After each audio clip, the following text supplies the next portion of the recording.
last night, it was a bounce back Sunday. It was a bounce back Sunday for your local teams. Yeah.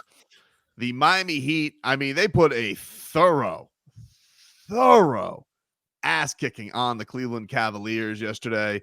I almost didn't know what to do with my hands, Marcos. I haven't recalled a Heat game that easy in a while, where I was like, all I kept thinking about during the third quarter was there's going to be some kind of a rally, right? Like that Merrill's going to hit, like he's going to hit like 4 threes and it's going to be a 13-point game. Like I kept waiting for something to happen and it didn't. The Heat got up 40 points after a Terry Rozier dunk. Bam Adebayo had one of the sickest plays I've seen this season where he just reaches up, gets the ball out of the air, throws a bullet bounce pass to Jovic, and the Miami Heat just couldn't be stopped yesterday. So they put it on the Cavaliers. We'll get more into it. The Panthers yesterday, they had a big bounce back win. Panthers it's been a little bit of a struggle to find some wins, especially in regulation for the Cats. But yesterday they go into Philadelphia after a tough scrap with the New York Knicks. Cats were no longer atop the standings, Marcos. This President's Trophy that nobody wanted anyway. Yeah, didn't need that. Stupid. Yeah, nobody wanted it anyway. But yesterday, the Cats, they get a win over the Philadelphia Flyers. And the big news out of this one, Rhino, 50-burger. He did it. 50 goals on the season for Rhino. So congratulations to Sam Reinhart. It has been an unbelievable year. This man is just been sitting in the right place at the right time, and he has just been banging away goal after goal after goal.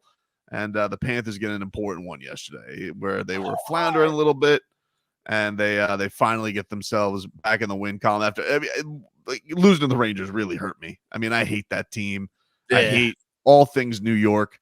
And to see the Cats, look like they had it all squared away, yeah, it dug at me. They lost in a shootout, so it's not like a true loss because like shootouts are stupid.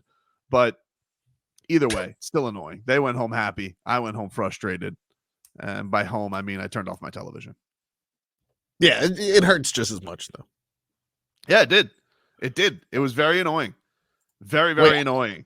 Did that hurt more, or did your hour and 45-minute drive home, did that hurt more? I really don't understand. I don't understand how the Miami Heat, I'll never understand this. And, I don't want to be mad at anybody. I just want to understand something, okay? First of all, I saw the greatest point ever by Riz McGiz on Twitter, where he goes, how can we have an active campaign by Miami to get rid of spring break? And then in the midst of that, we still have something called Ultra, where people are humping trees and dancing in raves in the middle of the streets because it's too rainy for the park to have these mud baths that these hippies, these rave hippies, are out there just completely slopping away in. It was such a solid point. I don't understand it. But the other thing that I don't understand is the Miami Heat for years have scoffed at the idea of doing an NBA All-Star game because of the damn boat. They're not, it doesn't line up. We're never having an All-Star game. It's never going to happen.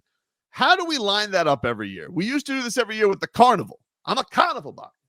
Used to be a Carnival road trip every single year, Marcos, where the Miami Heat always went out on the West Coast because for 2 weeks, the Kaseya Center was home to some elephants. Okay? Yep. They knew that every single year. Why, in the grace of God, why do we continue every year? It's not like this is it every year. Why? Oh, why do we have Heat games the same weekend as Ultra? I don't understand it. I don't get it.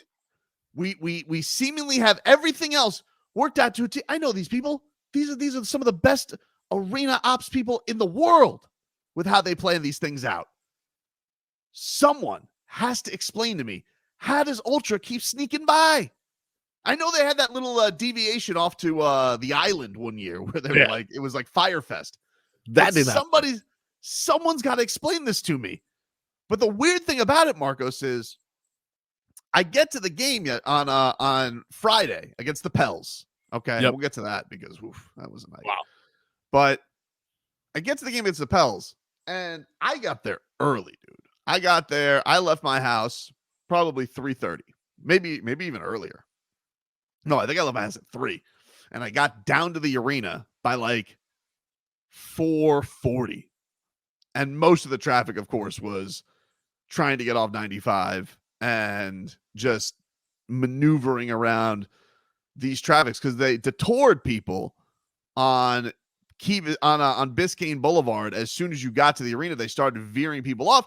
But I'm noticing that Biscayne Boulevard or Bayside's parking garage is not being deviated. You could still go there. So I'm like, do I need like a pre-pass here? Because you can buy the Heat media pass. I was like, well, are they like just nobody's going in there? What's the deal? So I was lulled into a sense of security where I'm like, oh, all right. I made my move, got into the Bayside garage. Seemed all normal. I parked one floor up than I normally do, but it wasn't outrageous. I thought that, for sure it was going to be like overtaken by people. Didn't even have to pay an outrageous price. Normal rates. I found that very surprising. I thought for sure people were going to be price gouging. But dude, the Heat lose to the Pelicans. Media still takes a while. It was a long time before Spo talked.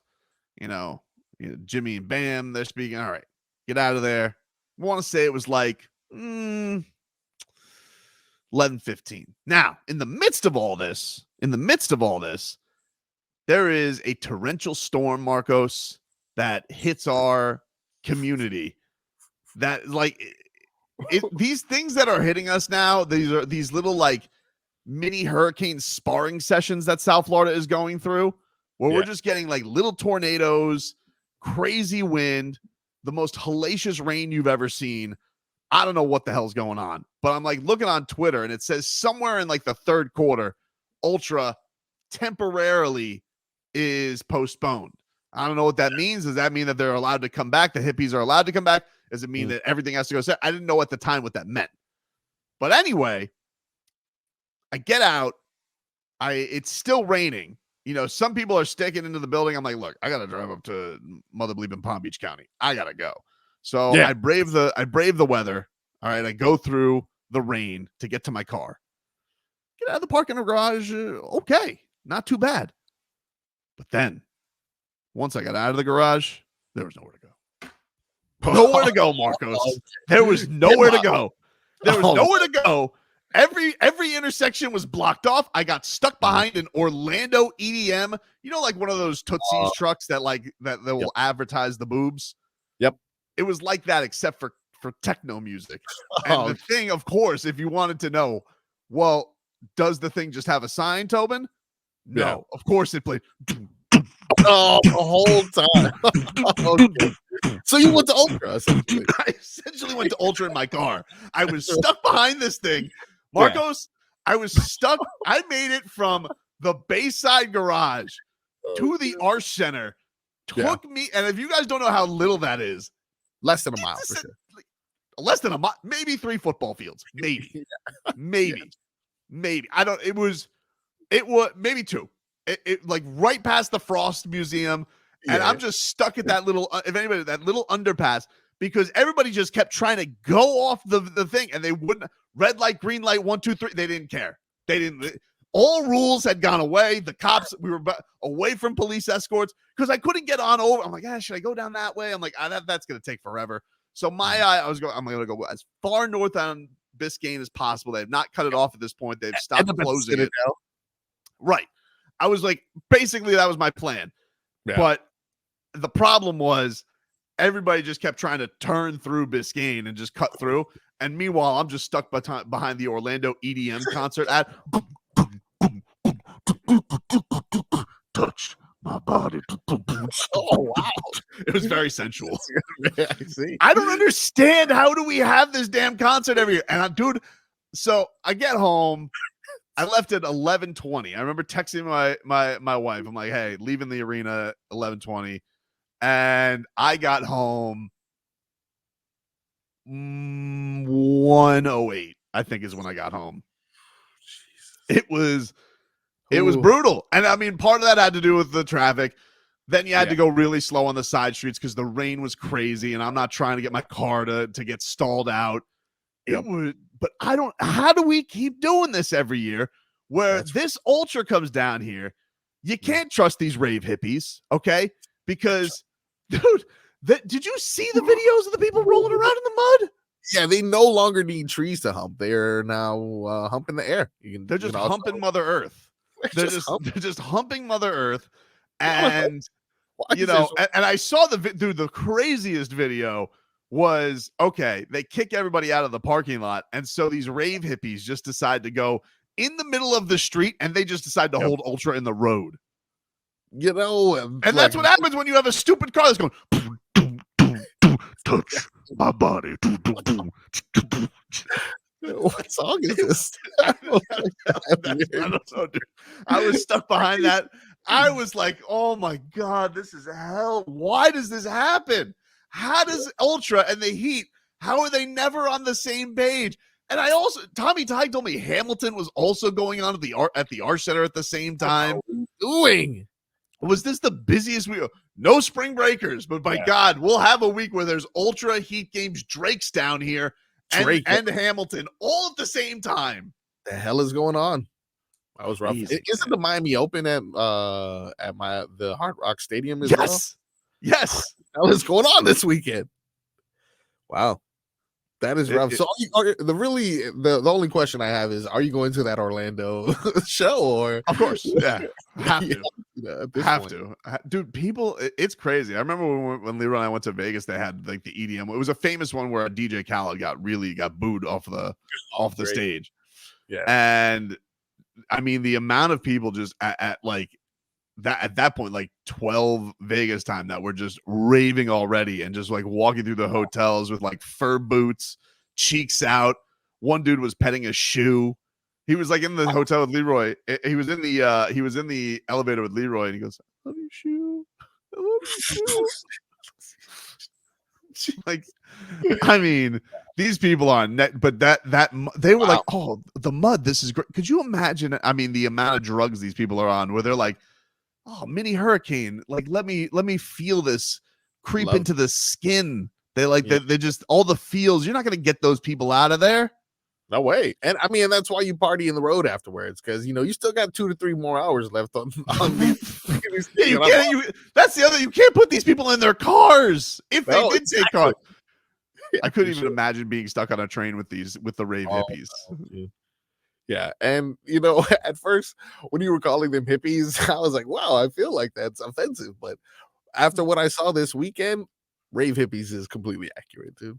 Completely accurate. It was so to answer your question, yeah, I don't understand how this keeps happening with Ultra and the Heat, because and then so like I'm like, well, I'm not going to Sunday's game. I can't do that again. Yeah, I can't. I'm sorry. And he is absolutely fantastic. The Heat were fantastic yesterday. Which made up for that stink job that was on Friday that I witnessed against the Pelicans. The Pelicans took that one very, very seriously, apparently. Like all this talk, because Spo was asked before the game. He was like, "Hey, Spo, you expect any other shenanigans with the old Pels in town?" And Spo, like, he like scoffed at it. It wasn't even anything. It wasn't even like anything close to the 90s, which is like, all right. So suppose he's dismissing it. He doesn't want to make it a thing. And meanwhile, the Pelicans were like, yup, does make us upset. We're upset. We're holding a grudge. We're coming in. I mean, Jimmy Butler just flat out said, we're going to beat him again, and we're the better team. And that did not happen. I witnessed what could only be described as the worst shooting performance I've ever seen in my life. Because, Marcos, I saw a mixture of Patty Mills and Caleb Martin. And you can throw Jaquez in there, too. I mean, not even close on these threes. It was incredible. And then you had, after the game, Najee Marshall. He was comment tweeting on a Heat versus Haters tweet. And he goes, what on the Jimmy Butler quote where they were the better team. And he's like, what? What did he say? I had my volume down. So I thought he was being cute. He wants Jimmy to repeat what he said. But then, like a coward, this Najee Marshall, because the Pelicans, they retweeted it. They then got froggy on Twitter, and they're like, we're the better team. And apparently Jose Alvarado walks into the locker room goes, "We're the better team." And they've been playing good lately. Props to the Pels, all right? Oh, really nice. Pelicans. But this Najee Marshall, like a mouse, he deletes the tweet. Coward. He's a coward. And you want to know something? Jimmy Butler was asked about it after the game. And you want to know what Jimmy Butler did? He stood by his word. That's what Jimmy Butler did.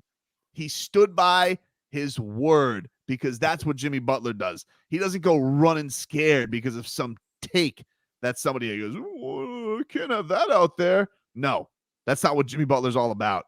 If you're Jimmy Butler, you think you're just gonna be like, "Oh, I guess I shouldn't have said what I said." Najee Marshall got upset. No, of course not. Jimmy, from their coach to some of their players, they said they were fueled by your comments, obviously, in the immediate wake, saying you were the better team. Their social media had some fun with it. How much do you think it might have added fuel to the fire, sort of knowing how the NBA is played? I don't know. That's the question. I hope it added fuel to the fire. Oh, that's fine. They had a great game plan. They made shots. They came in here and stole one. But I'm gonna stick by what I said. We're still the better team. Can't win them all. We should have won that one. We damn sure should have, but we'll be all right. Stands by it. And where's Najee Marshall? Oh, I can't keep that tweet up. Is that he deletes it. Is that a picture of Nico in his locker? Just like a young Jimmy baby Nico? Yes. Just right there. Yep. Wow. Nikola Jovic right there in Jimmy Butler's locker. New brother. Man. Nico, what a third quarter he had yesterday. Wow. My God. Couple threes. Yeah, a couple threes. And then let me tell you something about Nico. Yeah, let me hear. You can't push him around on defense anymore. Oh, you can't push him around on defense anymore. And I got to tell you, maybe the nicest guy ever. Oh. This guy, Marcos, he gets out there early, right? Nice. And he gets out there early. This is a Friday night. He's hobnobbing with the fans before because it's not his warm-up time yet. You have an allotted warm-up time. So he gets out there a little early. He's waiting for the people before him to finish their shooting. He's signing autographs. He's giving fist bumps. He's saying hi to security. He's saying hi to the fans. He said hi to your boy Tobes. He's like, I was like, hey. He goes, what's up, my guy? I'm like, whatever Brate, gives you my guy. It's just something about it. He's letting the kids dribble the basketball. He's like a Serbian Terminator teddy bear. Just so nice to everybody. You know what he's doing? What? He's enjoying the ride. That's what he's doing. What he's doing. He's enjoying the ride. Just the nicest young man. I root for that person. I really do. You know what? You won't be his guy when he finds out about Babushka. Well, I learned that he doesn't know. I mean, very clearly he doesn't know. Or he likes the bit. I don't know. Hard to say. I don't think he knows, dude. I don't think he knows. Hard to say. It's hard to say. We don't know. Maybe he does. Maybe he's a fan of the show. I'm so proud of you, Nico. I was gonna say that's probably less likely. Probably just has no clue. You treat people the way you want to be treated. You can't forget the little guy. Mama, it's so tiring. I have all these people I get to do autographs. Don't worry. If your right hand gets tired, sign with left. But make sure you sign every autograph, Nico. A woman of man of the people. Man of the people. Man of the people. But anyway, so I don't know. This Najee Marshall, they all were feeling very, very froggy for beating the Miami Heat. That was basically their NBA finals, so good for them. And Jimmy Butler, the Heat did not have a good game. They stunk up the joint against the Pels. They bounced back. Right now, if we could give a little update on the standings, because they got a couple more home games coming on up. Right now, the Heat sit 7th at 39-32. And they are a half game back of the Pacers, who lost last night. But the Heat have a game in hand. Game in hand. So the Heat could find themselves in 6th if they can have a nice winning week. Pacers this week. Let's take a look at their schedule. They got who do they got this week? They have the Clippers tonight. Oh, And they just Clippers. Apparently, there's a little drama going on there. oh And then they got James Harden's miserable again. What could he expect? I think Are you kidding me? Yeah, he's upset again. Get out of here. The train's never late on old James Harden being disgruntled. Jesus. So you look, you got the Warriors coming in. Now the Warriors are like limiting Steph Curry's minutes all of a sudden. So I like that. And I think they just got jumped in the play-in. So it's a big game for both teams coming up on Tuesday night with the Warriors rolling into town. D Sizzle says Heat not going to win too much in the playoffs. Highsmith is your leading scorer. Well, that's a guy who just looked at the box score, isn't he? I mean, could you just say I didn't watch the game yesterday? D Sizzle. Wow. That's rough. Why do you think so? Why is that something that's only because you're just so not in tune with what happened yesterday. Like Bam and Jimmy Butler didn't even have to ride it out in that game because it was such a blowout. They got just taking the basketball from the Cavaliers like it was nothing, and they decided, you know what, fast break bucket for somebody else. But D Sizzle wants to tell you not going to win that way. Well, yes, you what, D Sizzle? I disagree. If the Heat play tenacious defense like that, that is their key to victory. But you be You be a grump. And Najee Marshall, do me a favor, dude. If you're going to be a coward, put your thumbs away the first time like we can't see it. Because Jimmy Butler stood on his word. He may look like an idiot because he just keeps giving guarantees that he doesn't seem to be backing up. But let me tell you something. He stands on his word. Yeah. That I respect. I respect that about Jim VP. It may be, he may have said it's that time, and they've been like 500 since he's declared it's that time. But I don't care because he stands on his word. And he may have just lost by 25 to you guys and said they're the better team. But you want to know something? He says, facts be damned, we're the better team. What did you do? You had your thumbs out for like 3 seconds. Your field mouse thumbs. You coward. Anyway, we'll take a break. Back with more to this.